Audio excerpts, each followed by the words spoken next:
This week, we're going to go back into... Hi ho, into the seller vortex I go.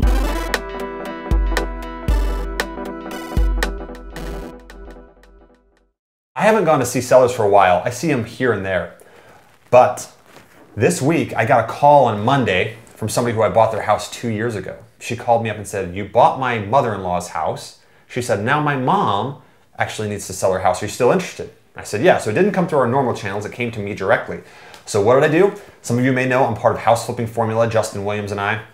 It's our mastermind program where we teach you guys how to do what it is that we do. So I said, aha, this is an opportunity, a training opportunity, right? So what did I do? I did a screencast of me going through all the pre-work, doing the comparables, getting into my mind as to how I'm getting ready for an appointment, right? It's kind of behind the Walmart over here. Anyway, it's giving me a good little feel for the neighborhood, what these houses look like. They look like they're built in the 60s, kind of some flat roofs going on. Let's go into the county recorder. I'm just gonna get some more information on it, who owns it, and the size of the property and everything. So it's for week number 3, which we're in week number 1 right now. For week number 3, we're going to show the people in House Flipping Formula. We're going to show them a lot of stuff, and I'm recording content for them. So I thought, what better way than to, when I was actually back in the saddle again, going to see sellers, than to record it. So I seriously was driving there to the appointment this morning, and I recorded myself just like this. Now this house was a referral by a lady named Jody. Now Jody, I bought her mother-in-law's house a few years ago after she'd passed away, and now her mom, Jody's mom, has had a stroke and will not be able to move back home. I asked her on the phone, a little pre-screening, I said, "Is there anyone else that's going to be involved in this decision?" She said, "Well, yes, my brother is going to be involved in that decision." So I didn't set the appointment for that day. Why? Because her brother couldn't make it. I went there, I said, I'm going to build rapport with her again and with the brother, and I'm going to figure out the whole situation and understand. I'm not going to talk any numbers, because the decision maker, i.e. the mom, is not going to be there. So I recorded myself doing that, and then I pulled up to the house, recorded myself pulling up to the house, actually. Here's the house. Recorded that house. And then when I went in there, I put my phone on airplane mode. I went into my voice memos, and I can press this record button right here, and it's recording us right now. And then I can go like this, and my phone's black. So I was sitting there, building rapport and doing the whole thing, and I had my phone like that the whole time. I was 4 years old when my parents moved into this house. oh really? You grew up here? Yeah. Wow. Yeah. So I recorded that whole intro with her and her brother, right? Executed that plan. And then they said, well, we're gonna have to go back and talk to our mom about this. And I said, great. I said, let me go pull some numbers. Is there any chance we can do that today? And they said, well, yeah, we actually could do that today. So I went back and I pulled some numbers, and I met up with them again an hour later.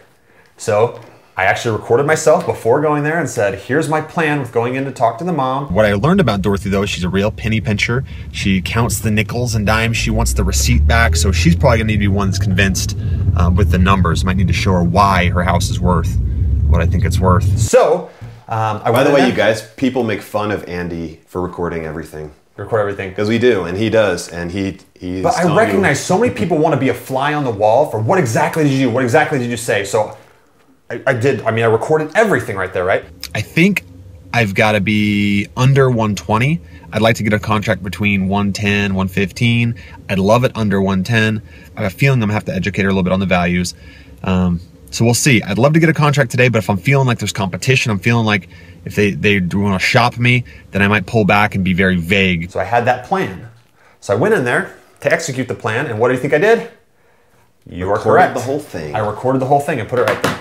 So then we reconvened at the rest home where the mother is, right? She's there. She has her full mental capacities, but she's physically not back yet. So I went there, recorded myself going there, and I'm saying, here's what I'm gonna try to do when I go in there. Build a rapport with her, find out what her needs are, and see if I can create a win-win situation, right? So I went in there, and again, I recorded the whole thing. Okay. Probably want to sit over there and pull up the thing because she could hear you better on the left side. Mom, this is Andy. Hey Dorothy, how are you? How are you feeling? Not too bad, not too bad. Not too bad? I just laid down because I was getting so tired. So I sat there by her bed with her daughter and with her son there. We sat there, we did the whole thing. You ever wonder what somebody would say there? Well, I've got 45 minutes of audio of that. So those of you that are in House Flipping Formula, you're gonna get that. You're gonna get that whole negotiation out of it. I call it the seller vortex because I get in there and I just dive deep. My phone's on airplane mode and recording. But I care about them. I'm trying to figure out what their situation is, what their needs are. And at the end of that, the seller, she'd owned this home for years. So she was crying. It was very emotional. Her daughter was crying because they grew up in this home. But I made sure that I said, is this something you want to do? And they were saying yes. So they were tears of sadness, but also tears of joy. I hugged them all at the end, and I gave them what they needed.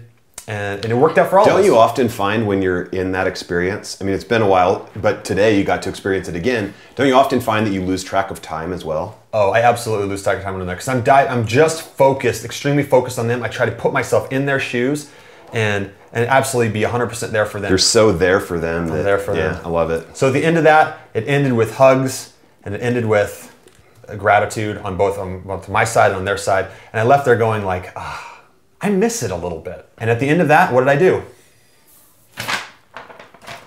Signed it up? I pulled out and I signed it up. A contract just like this, one-page contract, carbon copy, tore off, gave them their piece, signed up a contract. So this morning, I went in there and I got a contract. And I left there and I broke it down and left in there, and here's my leaving there, breaking it down. Got her down to a reasonable number, right between where I wanted to be. 115, that's a decent enough price, that's good. And I actually did feel for her. I mean, she's awesome. So giving her the 115 was the right thing to do, and that's what I did. And it still works for me, so it was great. Loved it. It was good getting back in the saddle again. And that's what happened to me this morning. I got to get back in the saddle and go negotiate with a seller and get it inked up. And I tell you what, it felt good. It felt good. Then I went back to my office, and like I told you earlier this week, my office is, they're all having to step into different roles. Luke's now answering the phones for Laura. Duke had to go see a seller for Michelle, and my COO is, down in the trenches doing some stuff with the disposition and transaction coordinator. So I went back to the office and I said, how many contracts do we have for the month, guys? And they're like, well, we got 7. No, we got 8 with this and that. I said, oh, really? I'm like, what? Hang on a second. What is that? Are you sure we have that? Because we've got the Christmas tree. What is that? Pulled it out and said, looks like we've got 9. And they were like, what? You got it. And then I showed them the whole thing. So I had an awesome time doing that today. It was kind of a blast to the past. And I'm like, I've lost a little bit of it, but I still got it. So it was phenomenal doing that. I missed it a little bit. But getting little snippets of it like I did today, it makes it all worth it. But I do make up for that with this kind of stuff, and with that live event we did a few weeks ago, and even with some of the coaching calls and stuff we do in House Flipping Formula, I get a little bit more of that interaction back where I feel like I can help people. Anyway, so I dig it. So this month's been another great month. It's halfway through. I mean, right now you guys are watching, it's almost all the way through February. We've got 9 contracts, which is great. That's awesome. In the wholesale company. Last month we did 16. It's only, what is today? We're only halfway through the month. Yeah, really. we're halfway through the month. So anyway, wow. That's what happened in the trenches this week. Even though my company, I don't do a lot of the things, I still step in when need be. I'll go out there and I'll lead the charge. And my guys on my team have absolutely stepped up this week, filling in for roles for people that they're gone, and we're not missing a beat.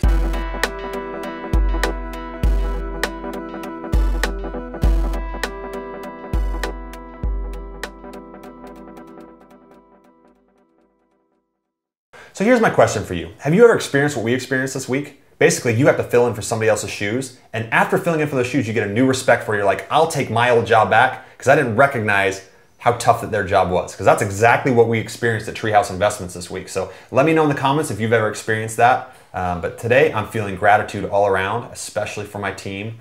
And hit me in the comments and let me know. You're loving the trenches. I'm loving life in the trenches.